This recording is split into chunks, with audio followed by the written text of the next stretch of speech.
Hello, this is my video response to prompt for day 6 of the 31 Days of Tarot by Ethny. And the day 6 prompt is the deck that I finally crossed off my wish list in 2018. So my answer to this prompt is almost the same as my top 5 tarot and oracle decks of 2018. So first of all, the deck that I have had for quite some time in my wish list is the Everyday Tarot by Bridget Esselmont, which I have featured in my video for top 5 tarot decks of 2018, which is I think it's day 2. Yes, day 2 of the challenge. So yeah, I don't have the deck with me right now because I left the deck in my office, so I can use it when I need a quick read because of the compact size.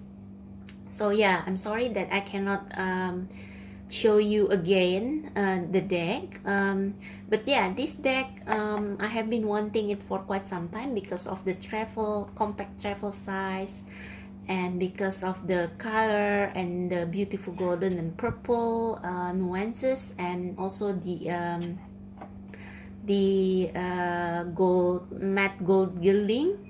So yeah, I really love so many things about this tarot deck, and also because of, like I said in the day 2 video, it allows me to the simplistic art allows me to see easily the interaction between the people in the cards, and it's very useful for me when doing a big spread to see all the interaction and to like cut to the case, I mean the getting into the heart of the reading. So yeah, I think this deck is very handy.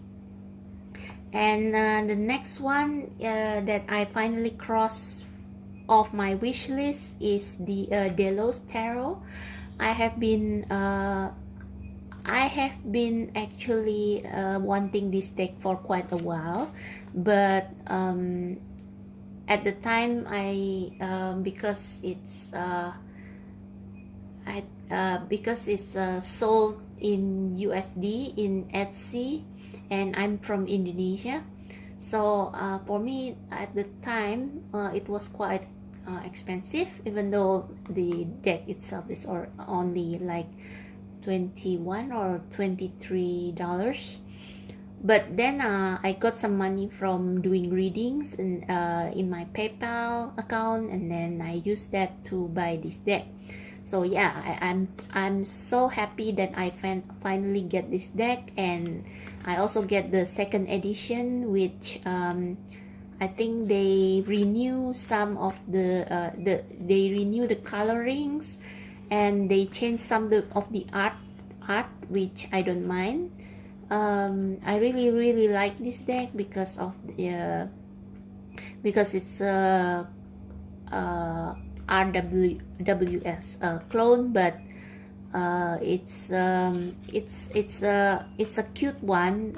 It has a cartoonish feeling to it, a cute feeling to it. So yeah, I'm really happy to be able to finally get this deck because yeah, it's good for beginners and for advanced tarot reader alike.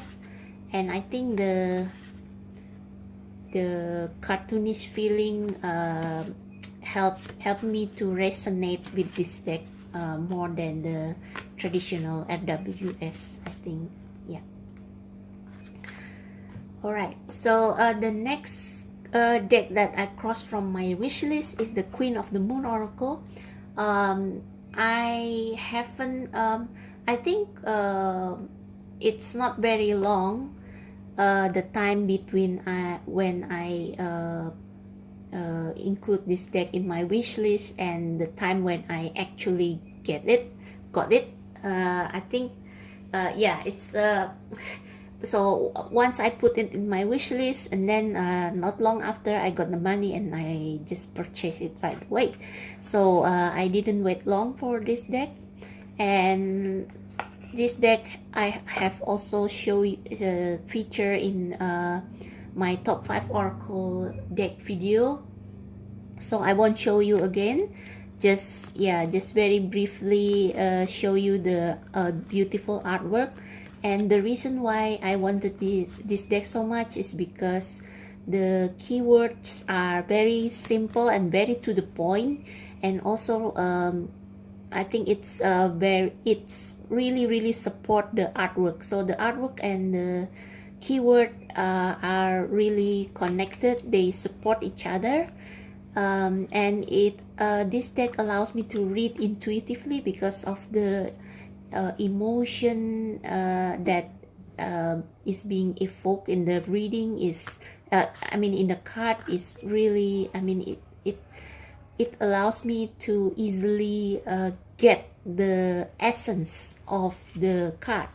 So yeah, this is a really easy and intuitive deck to read. Like this one is a very unique card. It talks about extreme, about patience, and yeah, it really looks like the cover of some romance novel. So yeah, the keyword and the artwork support each other and really effectively express what the card is trying to say. Really express the message. Look at that, faith, very beautiful. It's like this is Mother Earth in labor pain, because the earth is suffering from global warming, whatever, but she has faith that the universe will finally heal our world and she will be able to give birth to the new world safely. So yeah, this is a very this reminds me of the 10 of Wands. It's it's a very intuitive deck, and it allows me to be able to convey the message of the cards without looking at the guidebook. And it's very useful, especially when you do live reading. You cannot obviously check the guidebook to see what it means, and so the pictures here are very helpful. Like this one, action. You can intuitively say you have to dance, go with the flow, and just meet every challenge and take every challenge as play, as something that is fun and not something to be afraid of. So yeah. And next one is a monology. I don't know why I was really attracted to this deck. I think it's because I have attraction to the moon. I am very attracted to the moon, even though I don't really learn about moon phases. But yeah, this one is another one that is very good deck to be used for reading, doing a live reading, because I think the title is very straightforward, very to the point. Even though I think some of the titles are rather, rather too specific. So like for example, there is one about Libra, I think. See, like this one, I think this is too specific. I agree with Kelly from the Truth in Story when she reviewed this deck.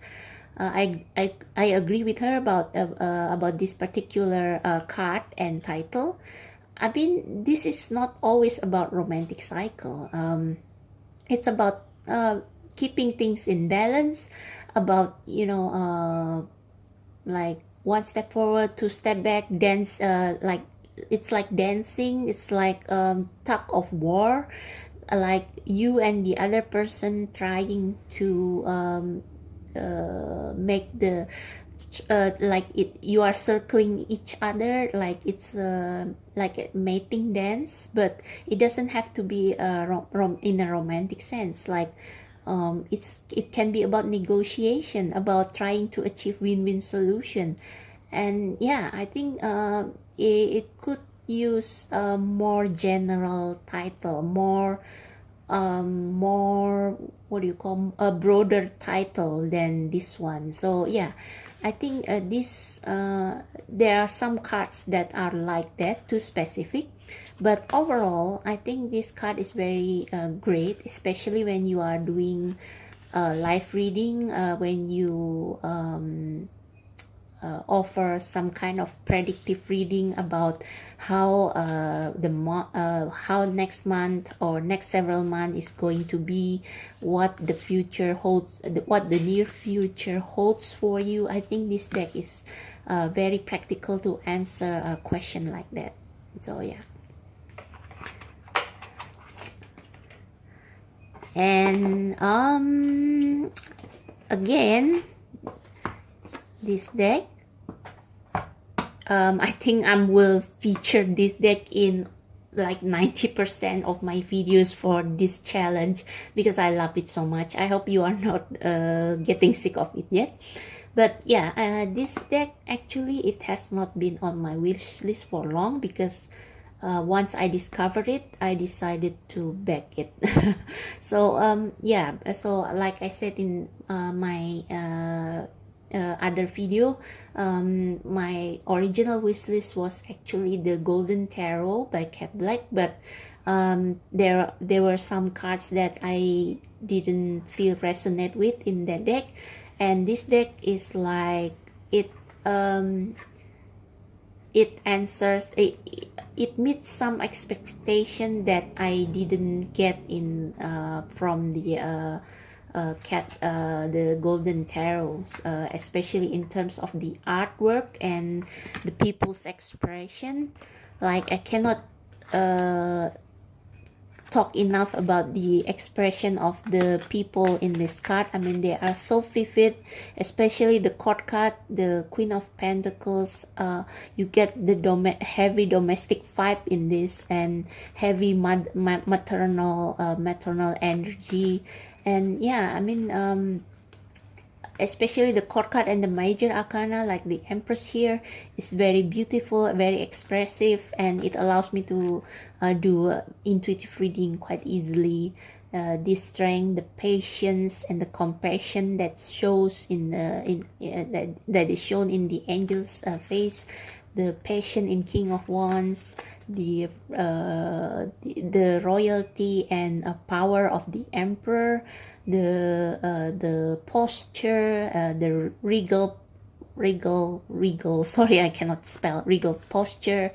And yeah, I think this deck, I cannot talk enough about this deck because it's so beautiful.